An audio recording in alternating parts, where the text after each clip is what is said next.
আপোনজনৰ বিয়োগত আৱেগিক হৈ পৰিছে বেহাৰবাৰী আউটপোষ্টৰ জনপ্ৰিয় অভিনেতা কেকেছাৰ খ্যাত সিদ্ধাৰ্থ শৰ্মা। হয় বন্ধু-বান্ধৱীসকল, আপোনালোকে ঠিকেই শুনিছে।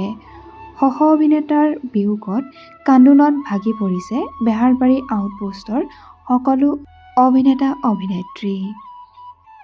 বেহাৰবাৰী আউটপোষ্টৰ জনপ্ৰিয় চৰিত্ৰত অভিনয় কৰা বসুদাৰ অযুত সপোনৰ কথা কৈ আৱেগিক হৈ পৰিল সিদ্ধাৰ্থ শৰ্মা। ৰাজ্যজুৰি সৃষ্টি হৈছে এক শোকাকুল পৰিৱেশ। জনপ্ৰিয় অভিনেতা ফাইলৰ বসুমতাৰীৰ অনাকাংক্ষিত মৃত্যুত সকলোৱে এতিয়া শোকত ভাগি পৰিছে। অভিনয়ৰ চাতুৰ্যৰে অসমৰ ৰাইজৰ মনত বিশেষ স্থান লাভ কৰা অভিনেতা ফাইলৰ বসুমতাৰী আছিল এজন সহজ সৰল ব্যক্তি। ইতিমধ্যে বাক্সাত অন্ত্যেষ্টিক্ৰিয়া সম্পন্ন হয় অভিনেতা ফাইলৰ বসুমতাৰীৰ। বড়ো ৰীতি-নীতিৰে শেষকৃত্য সম্পন্ন কৰা হয় অভিনেতা ফাইলৰ বসুমতাৰীৰ।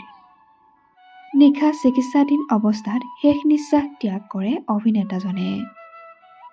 মৰমৰ সতীৰ্থ বন্ধুৰ কথা কৈ আৱেগিক হৈ পৰিল অভিনেতা সিদ্ধাৰ্থ শৰ্মা ওৰফে কেকেছাৰ।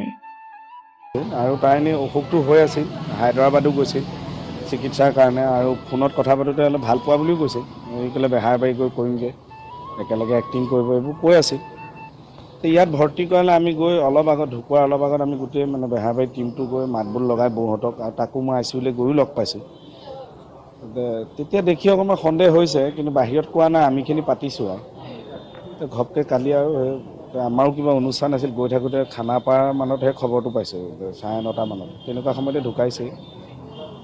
বিৰাট বেয়া লাগিছে। কথাটো হ'ল যে বৰ সহজ সৰল মানুহ, আৰু তাৰ বড়ো সংগীতলৈও তাৰ ঢেৰ অৱদান আছে, মিলিব জানে মানুহখিনিৰ লগত।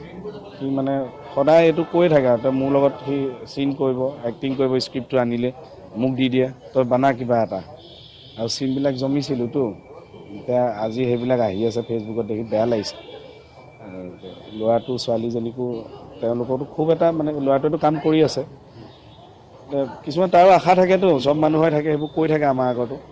সেইবোৰ এতিয়া মনত পৰি বেয়া লাগিছে তালৈ। আৰু সঁচাকৈ ভাল মানুহ নাই, তেনেকুৱা মানুহবোৰ খুব কম থাকেতো।